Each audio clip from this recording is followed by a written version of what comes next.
You're thinking about moving to Dallas, Texas. In today's video, I'm going to go over 9 reasons that may change your mind completely about moving here.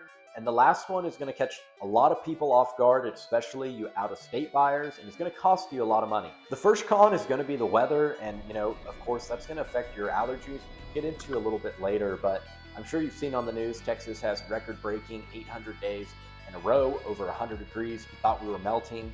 We did survive, we're okay, but it is super hot during the summers here. Now, summer of 2025 was pretty mild. I think it was the coldest summer we had. We only had a handful of days over 100 degrees. So every once in a while, you get a cool summer. But if you hate the cold, this is gonna be a big pro for you. You're gonna love Texas. Right now, it's January, it's 65 degrees today. It was incredible. But January and February are more so our true winter seasons. That's usually when we get our snow and ice storms. So if you're dreaming of a white Christmas, Texas is going to disappoint you almost every time. I think I've maybe had snow on Christmas Day one day in my whole lifetime in Texas. So a little disappointing there. I'm going to have to go to a snowy state to fulfill that. The other thing though is when it does get cold here, and this isn't just me, this is some other clients that have moved from colder regions to get snow, is the cold here is a lot more wet. So it feels way colder. Like 30 degrees in Colorado is going to feel way warmer than 30 degrees here. It's just wetter, especially when you get that north wind, it's bone chilling. So I'm also super cold natured when it's that cold. I'm in 1 to 2 pairs of sweatpants and 3 or 4 hoodies. I am an absolute wimp when it comes to the cold. I'm a true Texan, so just be prepared for that. But the good news is it normally doesn't last very long, right? You have maybe a week of that, and then it's back in the 80s. So you just have to stay inside for a few days and you'll be okay. Next thing is you're not gonna have a ton of seasons here in Texas. It kind of goes from 90, 100 degrees to this weird fall, winter, back to summer for a few days hybrid. So the leaves turn colors for a couple days and then it feels like they fall off. So if you're someone that loves seeing those trees, change colors like the aspens do there in Colorado, you're not really going to get that a whole lot here. You'll have a few days or weeks of that maybe, but you're not going to have any true seasons like you do in your more northern climates like Colorado, Missouri, even Oklahoma gets that. So something to keep in mind there as far as the weather goes. But let's talk about the allergies. Now, I've had several people here discuss just how bad the allergies affect them here compared to where they are. It seems, I don't know what's in the pollen down here. I don't know if there's just more of it because it's warmer or something, but a lot of people get super affected by them. The allergies suck, kind of like the taxes, the property taxes we're gonna get into a little bit later. So if you're super allergenic, I don't know if that's a word, sensitive to allergies, we'll go with that. That's something you're going to want to think of and maybe do a little bit more research before moving here, especially when it's super windy and we get some of that crazy weather that changes a bunch and it mixes up the allergies. We get some pretty bad weather all across the DFW Metroplex, which we'll get into all of DFW here in a little bit. But we get a lot of hail and tornadoes here in Dallas area. Usually March through June, we get at least one serious hailstorm that affects, it's kind of a luck of the draw on which city it hammers. This year it was Salina and Anna got hit pretty hard. I know I had a showing down in Arlington. We weren't in the home when it hit, but the hail busted through the skylight. So we do get some like occasional baseball size hail. A few years ago in Allen, there was some that just popped up out of nowhere. Cars, back windows, front windshields, windows were busted out. So something to keep in mind. And what you're going to do to prepare for that is either race to the nearest parking garage, which is a real thing. You've got to get there soon, or it just fills up. It's crazy. Everyone goes to the parking garage because for whatever reason, well, there's 2 reasons. One, the builders don't make the garages big enough to fit trucks and SUVs. Mine fits by that much. I lucked out. And 2, people put all their junk that they don't want in their house in the garage so their car doesn't fit. So either make sure your car fits in your garage. Don't care if you get hail damage on your car. Or they have, I don't know what it's called. I'll find it.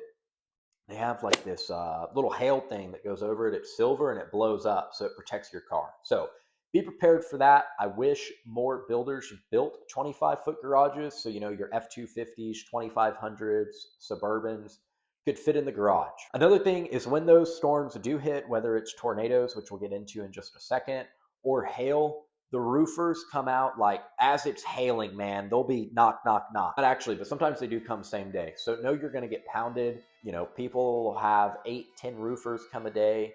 It's part of it. I respect the hustle, but you know, when you start knocking on people's door at 7:30, I'm not going to do business with you. I do have a couple great roofer relationships if you need someone when you move here. So let me know.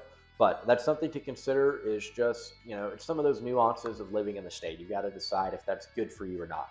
Now, the tornadoes, I've never personally been affected by one.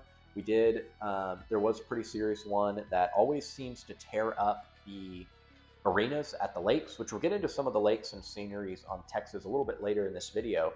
But we normally have a few tornadoes that come through. Sometimes they're catastrophic, which is, of course, always terrible to see, but that's something to think about. And if, you know, maybe you were in one, have a terrible, you know, fear of that, probably not going to want to move to, especially the northern parts of DFW, but of course, all the DFW gets them. So a couple things you can do if you're on land. You know, some of them will come with a tornado shelter. Showed one today that came with one.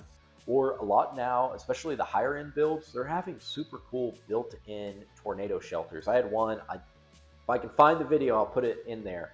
They had a coat rack that pulled out and there was a concrete storm shelter. So you can add one of those too. They're, you know, a few $1,000. So if you love everything else about Texas but are hung up on the tornadoes, that may be an option for you. Like I was saying earlier, Dallas is massive. There's over 8 million people. So moving here, especially if you move from a small town, is going to feel overwhelming. You know, do you go Plano, Frisco, McKinney, Grapevine, Coppell, Prosper, Salina, Anna? There's a lot of suburbs to choose from. So it can feel super overwhelming and you can get some analysis paralysis. So what you're going to do is either watch some of the videos on my channel or just reach out to me directly to make sure you make a smart move, whether that's telling you Texas is not for you or, hey, it might be. Let's check it out. But it's massive. One of the top suburbs right now is going to be Frisco. Frisco's rapidly growing. They've got a $15 billion project going with the Fields of Frisco.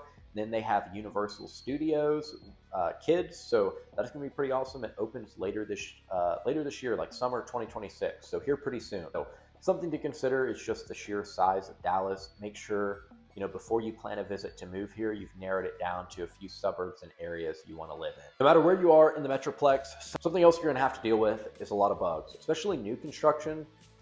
You're going to feel, because you were in a farm field before your home was built. So I've had a ton of spiders at mine since I've started treating. It's been better. Something else to think about is if you love spending time outdoors, grilling, just hanging out outside in the evenings, you're going to have to deal with a lot of mosquitoes and ants. Now, the mosquitoes are not near as big as they are. I've heard up north they're massive, but I've been to Louisiana. Those things are the size of a quarter. They're insane.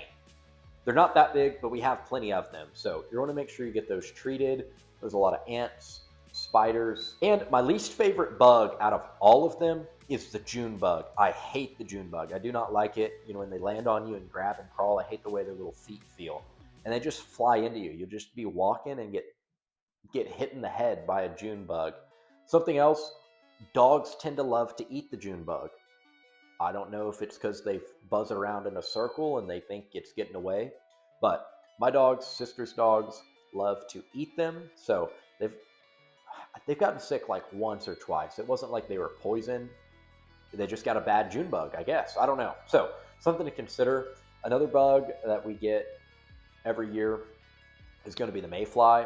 They're not really a nuisance. They just get inside your home and then die in your windowsill, and then you go to clean it and you have a bunch of dead mayflies in there. So I don't hate the mayfly, hate the June bug, but something to consider. You're going to make sure you get a good pest service so that you stay under control. I do it myself. I got a really good product off Amazon that when you move here, happy to connect you with. It was $50. It's lasted me almost a year so far, and I have plenty more left. Before we get into the landscape of Texas and all the lakes, we've got to talk about the traffic. Where do we begin?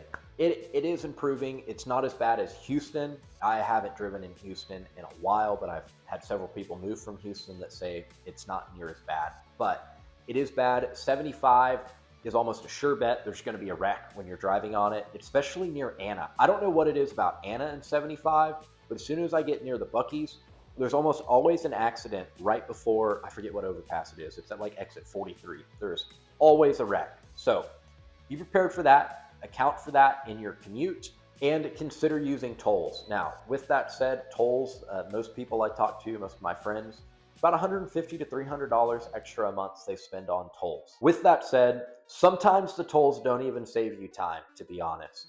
Now, I think during rush hour, like when people are heading to and from work, that's the only time I feel like it's really worth it. That's when you'll save 20 minutes to an hour plus. Other than that, I avoid them because I feel like I'm paying a lot of money to save 5 to 15 minutes, and I'm not paying to sit in traffic. It's a mental block for me. But the toll roads are a better alternative route. They are working to improve the infrastructure. They're extending the Dallas North Tollway. They're widening 75 on the North Range. It's from Sherman. I forget where it ends. It ends in Anna-ish, that Anna-Van Alstyne border. So they're expanding that, doing everything they can to improve it. Just know you're going to have to deal with it. Another thing that you may be terribly disappointed by when you get to Dallas is how flat Texas is. Now, if you get way out west, like 2.5, probably 2 to 3 hours, you'll start to get some nice little hills in the hill country, of course, and then south is a little bit more scenic than Dallas itself. But overall, Texas is pretty flat around Dallas. There's not a lot. We do have a lot of lakes. Louisville is going to be your most popular, but it is one of the most dangerous ones. There's so many boats out there and so many people that should not be driving boats that they just run right in front of you. So be careful on Louisville. Grapevine, you've got Texoma, then you have Lake Ray Roberts, which is pretty stumpy. So if you're recreational boating, not the best. However, the most popular lakes are going to be probably Cedar Creek. That's the most popular one. It's about an hour and a half from the Metroplex. So if having a lake is something important to you, that is, it's pretty open. There's not a lot of timber, a lot of docks. Other than that, I think the two prettiest lakes are going to be Possum Kingdom Lake, which is 2.5 hours west of here, and then Lake Texoma, which is only about an hour and a half. That's my favorite lake to fish. Love to bass fish. I fish all of them here in the DFW area. So if you have any questions about that, let me know. Another thing, we don't have any beaches or mountains. Now you're gonna have some like beaches on a lake, but if you're coming from Florida, it's gonna be the saddest beach you've ever seen. So don't be disappointed. There's not any mountains either. At best, you'll have a hill. So keep that in mind. Dallas skyline is pretty awesome at night. So if you're more of that vibe, it is going to deliver for you there. Before we get into property taxes, we need to discuss the Southern hospitality that I think that will catch you off guard. I've done it.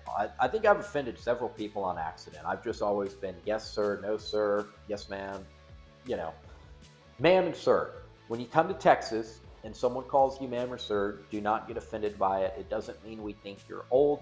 No matter how old you may think you look, I promise that's not why we're saying it. We're just from the South. So people also super friendly.